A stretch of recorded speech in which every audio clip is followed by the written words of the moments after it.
En effet, je dis que l'axe fondamental du projet, par exemple, est l'axe de l'allée des grandes places, qui va de la Morille, mais pour nous, la Morille n'est pas seulement un point d'arrivée, mais c'est un point de passage pour arriver au bas de la ville, jusqu'au nord, jusqu'à la poste. Et pour optimiser cette connexion, nous avons proposé de déplacer un ensemble d'objets qui aujourd'hui se trouvent le long de l'allée des grandes places et qui d'une certaine façon sont en conflit avec le système de parcours, avec la fluidité de l'espace. Aussi, on a donné une image différente de ce qu'aujourd'hui est le parking de l'NH Hotel. Selon nous, cette distinction entre la pelouse et le parking était une chose qui pouvait être changée pour donner vraiment une image unitaire à cet espace qui va de façade à façade. Pour cela, on a pensé surtout à un espace piéton qui favorise l'usage de ces surfaces par les activités récréatives, les restaurants, les activités qui aujourd'hui sont un peu exclues de cet espace. Des magasins peut-être, des magasins, des bureaux. Hein. Mais sans exclure les possibilités des autobus, des bus d'arriver des taxis, d'arriver jusqu'à l'entrée de l'NH Hotel. Peut-être le problème peut être le fait que le bus reste là pour trop de temps. C'est-à-dire pour nous, la chose la plus intéressante était que le bus arrive, donc permet aux personnes d'arriver à l'entrée de l'NH Hotel, et qui après peuvent trouver une autre place où rester plutôt qu'occuper cet espace, cette surface publique.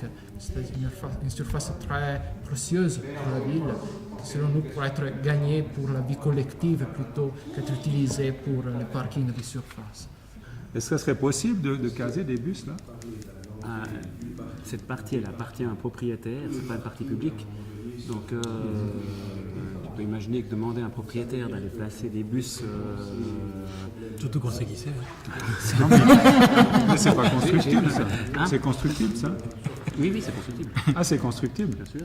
Ah, ils peuvent construire. Un garage. Alors, je sais pas, il faut discuter avec le propriétaire. Il y a son architecte qui est présent. Hein, je suis pas sûr qu'il ait le pouvoir de discuter là-dessus. Je sais pas ce qui est prévu, hein, mais c'est par Vico qui est. C'est constructible. C'est constructible, bien sûr. Mais il y a une limite parcellaire qui a fait que la ville a supprimé une partie des places et qui a rajouté ces places de 2 roues et bus. Et puis peut-être qu'il reste une petite partie dont elle est encore propriétaire qui devrait après voir les places supprimées.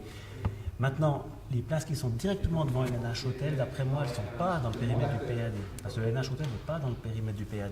Non, mais c'est pas les places du NH Hotel en plus. C'est des places qui sont devant le Pingouin jusqu'à l'entrée du tunnel pour aller au Rodhaus. C'est la copropriété 16 14A Euro Résidence.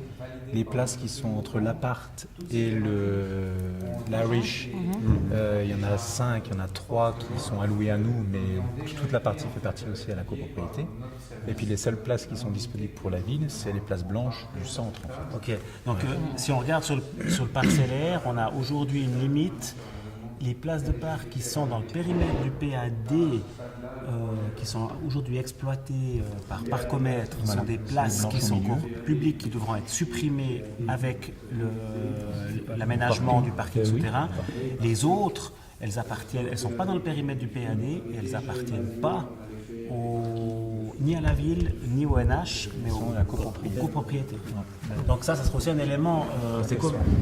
C'est plus facile de déplacer les bus que de déplacer les places de parc qui sont sur le domaine privé, puisqu'ils les possèdent et il n'y a pas de substitution qui a été discutée ou négociée à ce que je sache avec eux pour les passer en souterrain. Alors, voilà, il n'y a rien qui empêche qu'on les mettrait, par exemple, ici, je sais pas, le long de la rue.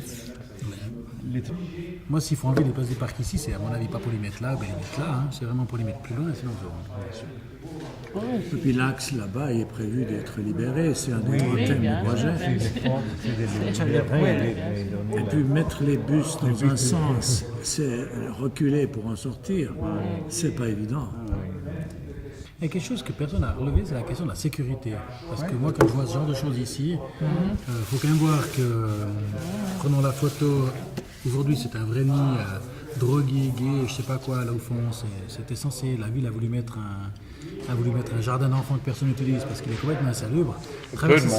Traverser cette forêt, C'est là, c'est aussi un problème de sécurité. c'est mieux utilisé, mais la sécurité est quand même, par rapport à ça, le soir... Non mais vous parlez de sécurité, la ville a fait quand même un effort, a mis un grillage et tout, parce qu'il y a eu deux malheureux incidents qui ont risqué de provoquer la perte de vie de 2 personnes finalement. Elles n'étaient pas dans un état tout à fait correct, je dirais comme ça, perdu l'équilibre, elles se sont retrouvées 5-6 mètres plus bas. C'est vrai que l'aspect sécurité est important, y compris les sorties de parking, tout à fait. Qui peut être un nœud à problème finalement. Notre proposition... Ça peut être notre problème aussi. Tout à fait.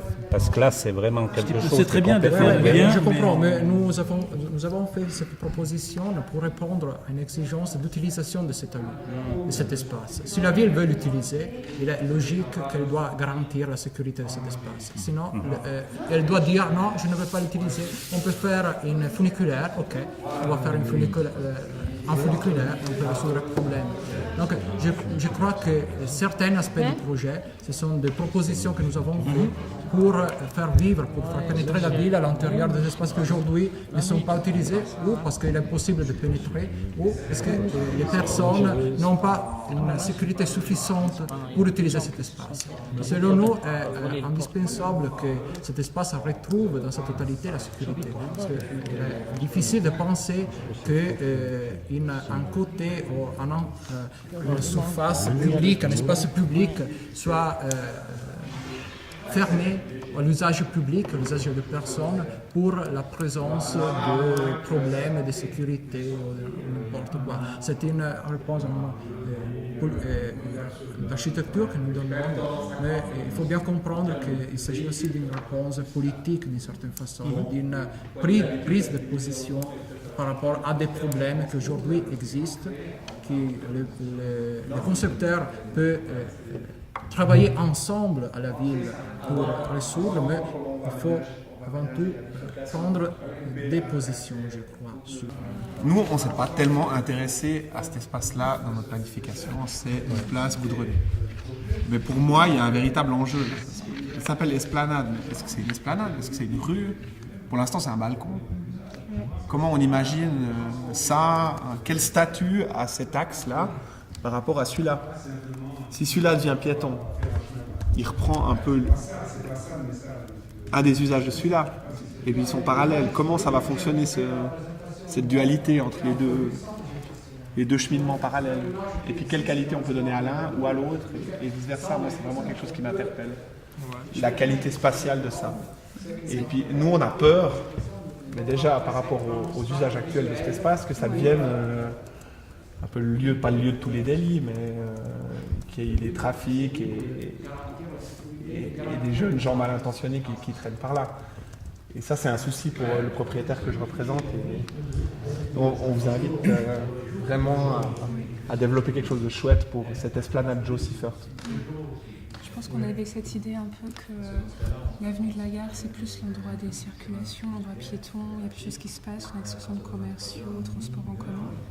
Et là, justement, on avait envie déjà, en mettant ces escaliers, de pouvoir permettre d'avoir une ouverture, quelque chose de plus fluide, qui permette aussi de passer là de façon fluide et d'avoir cette vue sur les grandes places. Et du coup, d'offrir également plus un moment de repos, de détente, vu que les escaliers sont plein sud. Et tout, du coup, on pouvait aller manger son sandwich le midi. Et la pente est comme ça, on est un peu en hauteur. Et du coup, profiter un peu de cette vue sur le grand paysage, les prés, de la Sarine. se la poser par rapport à la qualité et à l'identité de cette esplanade, enfin ce qui n'est plus vraiment une esplanade, parce que nous on l'a considérée plutôt comme une rue. Parce qu'en fait elle est construite de part et d'autre. Ça va devenir une rue, Je pense que la qualité de l'espace, il dépend aussi beaucoup de ce qu'on y met en limitrophe, c'est-à-dire qu'est-ce qu'on met au rez-de-chaussée. Exactement. Parce que si on y met des magasins qui ferment à 17h le samedi, c'est clair que le samedi et le dimanche, ce ne sera pas un endroit qui sera très animé. C'est pas l'endroit le plus ensoleillé du parc. L'attrait en termes d'espace public, il est clairement sur la pelouse. Donc c'est un axe de desserte en fait de l'espace public, à même titre que Saint-Pierre, à même titre que Elle. Parce que finalement, il n'y a pas tellement de raisons que ce qui se passe ici soit très différent de ce qui se passe là, le dimanche. Ouais, mais ça marche pas bien le business à la rue Saint-Pierre. C'est bon, mais après avoir le projet que vous mettez sur pied, mais je pense qu'une des choses à questionner maintenant, c'est aussi l'affectation de ces rez-de-chaussée. Voilà.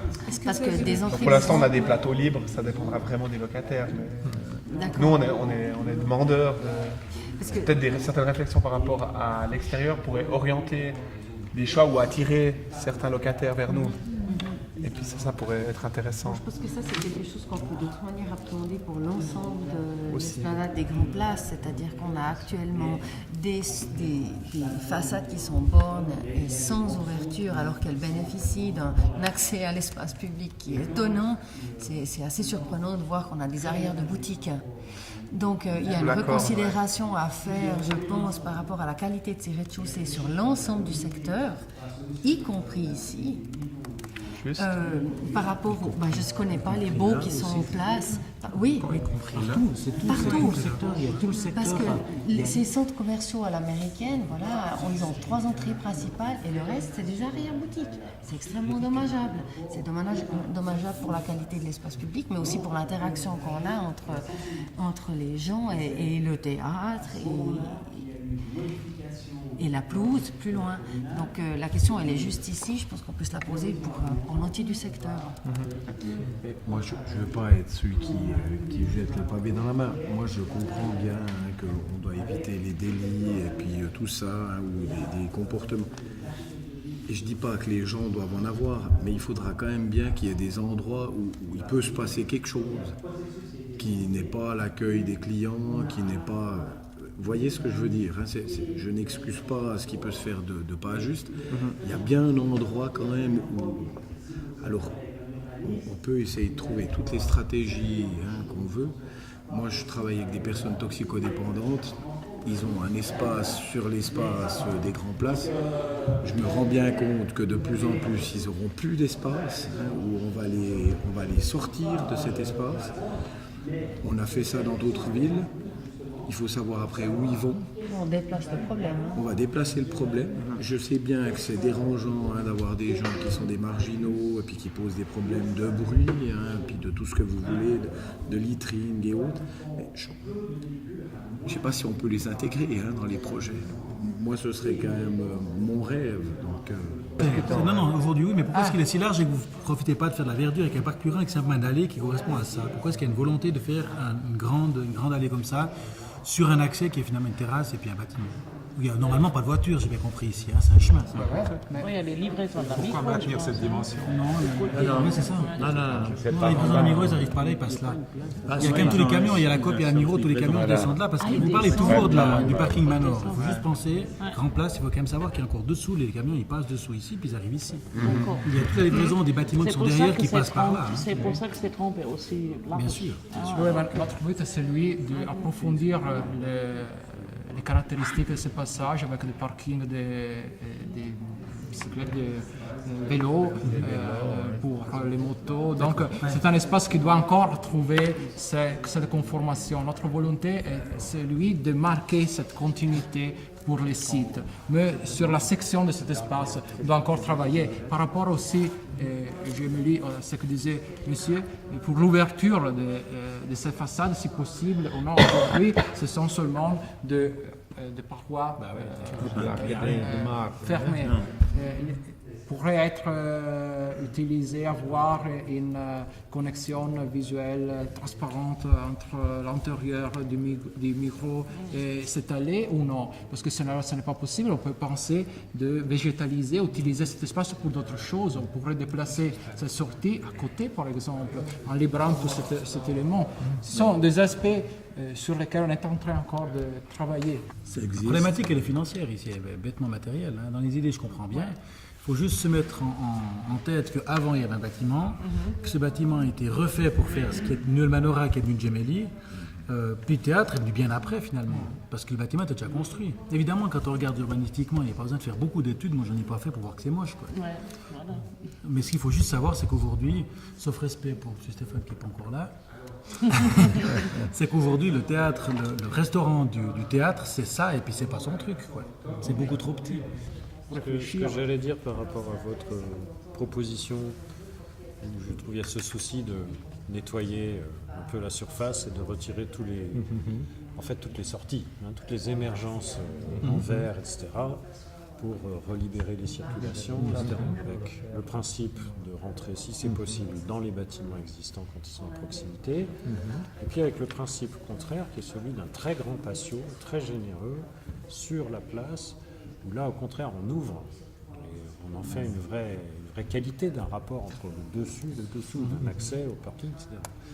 Donc je trouve que par rapport à la présentation des propriétaires tout à l'heure, il y a peut-être un deuxième espace sur lequel il y a un espace, peut-être le patio, pas équivalent, parce qu'il n'a pas du tout la même forme, mais qui est un espace linéaire, qui est cette question du mur, des emmarchements qui ont été posés comme hypothèse par une des équipes, du rapport entre l'esplanade José Siffert et cette extension des grandes places, qui peut-être retrouve une générosité forte, un peu équivalente à ce que vous proposez sur la place ici, dessous là, ce qui au passage fait que ce monument devient monument quand même, parce qu'on a une perspective un peu un peu écrasée, quoi.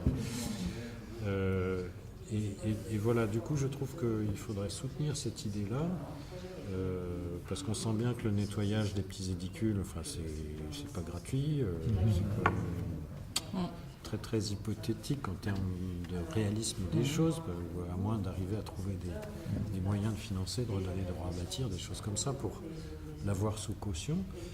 Mais là, je trouve que c'est un élément qui fait contrepoint aussi, et qui il y a deux entrées majeures qui sont des qualités. On découvre le monument ici, du théâtre, et où on trouve autre chose à cet endroit-là, avec les nouveaux bâtiments qui sont construits, etc. Les patios, le thème des patios, j'allais venir, c'est l'unique révélation de tout cet urbanisme souterrain, qui n'est absolument pas perçu autrement que par des émergences. Donc il faut enlever ce qui émerge et creuser le reste, donc il faut travailler négativement. Ça donne de la lumière et ça nous crée quand même une situation à deux niveaux.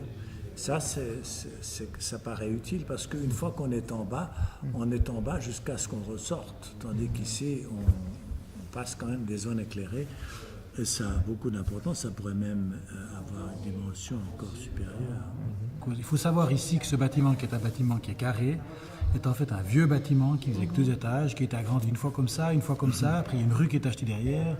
Finalement, il est agrandi. Moi, je suis jeune et j'ai pas tout l'historique, mais quand je vois les photos successives, on voit la vieille maison patricienne et puis on voit cette espèce de machin avec des tableaux. On l'a bien visité cette matin. Oui. Donc on a une qualité de bâtiment qui vaut ce qu'il vaut, avec un centre qui fonctionne dedans.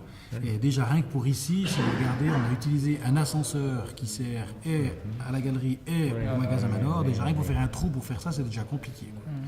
Alors faire un accès, ça déjà... Et dans ce cas aussi, nous ça élimine évidemment les surfaces, puis ça revient au côté financier. Éliminer les surfaces et puis le rez-de-chaussée, autant vous dire que je préférais que vous fassiez ça au 5e étage. Ça c'est clair.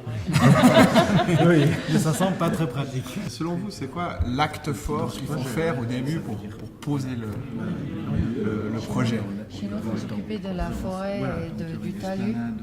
D'accord. Et c'est ce qu'on avait dit dans un premier temps. Parce que c'était aussi possible, parce qu'en termes fonciers, le chantier 1, il est là. Ah oui, il faut faire de l'ordre de cette forêt, il faut faire des chemins, il faut leur donner, il faut qu'elle redonne envie, il faut qu'elle draine un peu. Ça veut dire, dans un deuxième temps, de poser la question du déplacement du Gimli, parce qu'il fait partie de cet attrait, nouvel attrait qu'on pourrait proposer en bord de talus. Et puis là, on est sur un foncier qui est la ville de Fribourg. Mais c'est beau aussi. Mais j'entends, il y a aussi, on va mettre de l'ordre dans l'existant, parce que si on dit que la forêt existante devient la végétation du parc, on ne peut pas la laisser comme elle est aujourd'hui. Il y a beaucoup d'entretien à faire, il faut assainir, il faut élaguer. Et puis nous, on aimerait créer des clairières justement pour l'aérer, la ventiler. Peut-être que la Maury trouvera place dans une de ces clairières. Elle aurait sa place en forêt. Bon, là il y a des sorties de secours puis des sorties de ventilation du parking actuel. Hein. Oui. Puis c'est dans le talus, donc c'est escarpé. Ça se voit pas vraiment bien dans la présentation, c'est-à-dire là et là et là, et vraiment des collines. Des petites collines. Oui, à peu près, ouais, c'est ça pour que ce soit agréable. Pas très grand, mais il y a une topographie. Et ici, et aussi dans la pelouse, on va avoir vraiment Moi, je dois vous dire une autre image. Comme je vous ai dit, le parking de liaison, c'est le chaînon manquant d'une planification générale des sous-sols. Et donc, on est les derniers à venir. Et puis, les voisins, ils n'ont pas parlé entre eux quand ils ont construit. Donc, les niveaux de raccordement, c'est vachement complexe. Et puis, nous, sachez qu'on doit, si j'ai la coupe là, voilà. Pour aller plonger, pour attraper les niveaux, on se retrouve à faire une cathédrale ici, là, au -2. Parce qu'on s'est dit, mieux vaut construire de l'air que de porter de la terre.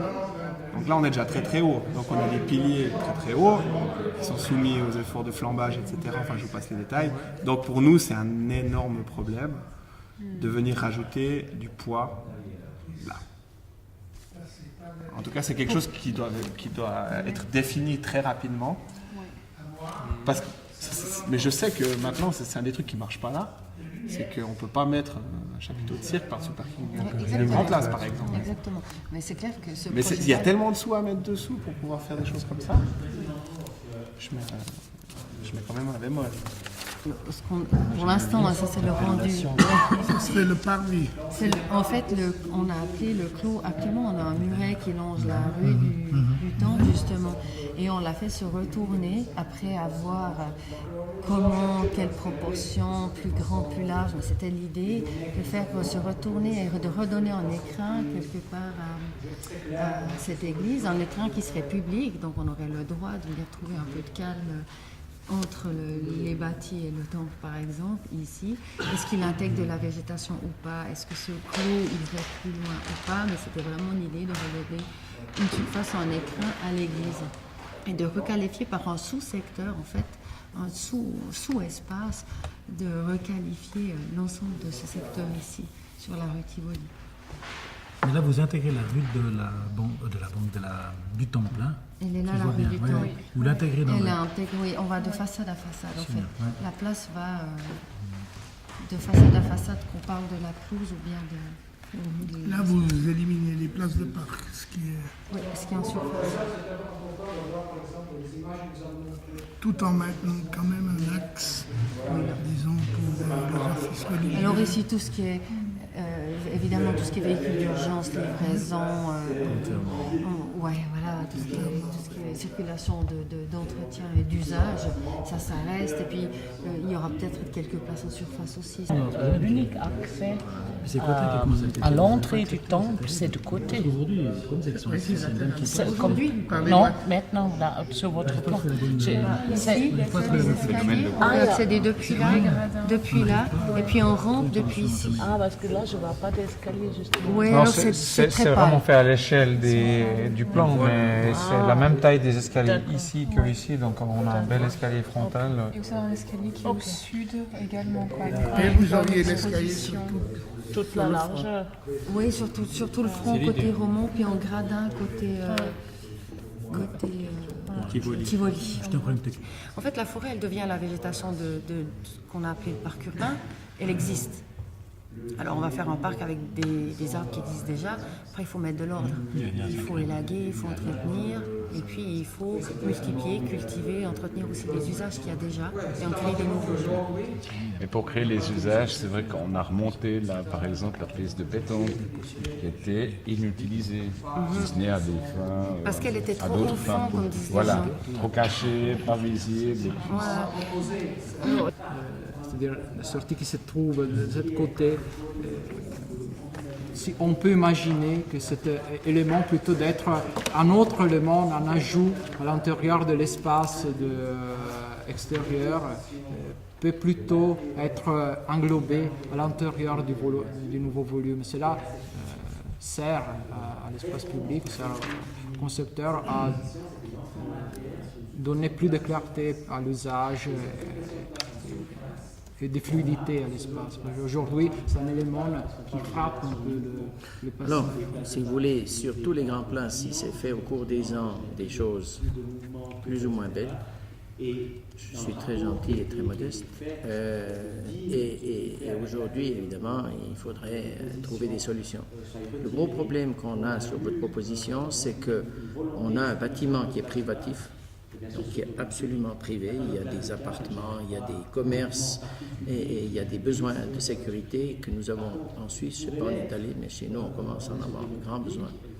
Et si vous menez une sortie d'un parking public dans un espace, vous avez un conflit qui est très difficile si vous n'arrivez pas à isoler ce flux de passage public du passage privé. Et nous, on a, je dirais, des surfaces et une distribution très limitée et aussi très compliquée parce que nos plans sont tributaires de ce qu'il y a dessous. Et notre projet s'inscrit comme dernier acte de toute une planification où on a dû reprendre tout ce qui existait avant et mettre tout ça ensemble. Et ça a été excessivement compliqué d'arriver à trouver les niveaux, les plans pour que ça fonctionne. Donc si on allait introduire quelque chose à l'intérieur de notre immeuble, ça aurait de grandes conséquences. Le problème, c'est qu'on peut tout faire, mais il faut de la surface, parce qu'une sortie comme ça, verticale, même sans ascenseur, avec les normes de sécurité, c'est-à-dire minimum 1,20 m par largeur d'escalier, plus des paliers, etc. C'est toute une surface que l'on prend dans le projet et il faut trouver dans ce secteur où vous aimeriez venir, c'est-à-dire tout près d'ici, on a justement de la technique qu'on ne peut pas mettre ailleurs. Donc c'est très compliqué à trouver une solution sans casser des volumes. Et puis on casse. Mais les projets se trouvent à des stades des projets définitifs aujourd'hui. Disons, pour vous répondre, ça n'est pas un projet définitif, mais les surfaces et les terrains sont définitifs. Donc là, on n'a aucune marge de manœuvre, il n'y a pas de terrain à vendre, on ne peut pas bouger, on a un plan de quartier avec une planification, avec des limites qui sont bien données. Et donc, on n'a pas la possibilité de dire on pourrait très bien faire un appendice devant, etc. Mais, je veux dire, à la collaboration, on est ouvert dans la mesure où ça ne péjore pas, où ça n'obère pas fondamentalement notre projet dans son fonctionnement et dans sa distribution de surface. Non, mais je veux dire, si on arrive ensemble à trouver quelque chose de génial, c'est fantastique, mais pour que ce soit génial, il ne faut pas que ça nous casse notre projet. C'est ça ce que je voulais bien faire sentir. Et on vous donnera les plans de nos espaces et vous verrez que si vous mettez ça, on doit enlever autre chose. Ça nous pose de gros problèmes. Mais à voir.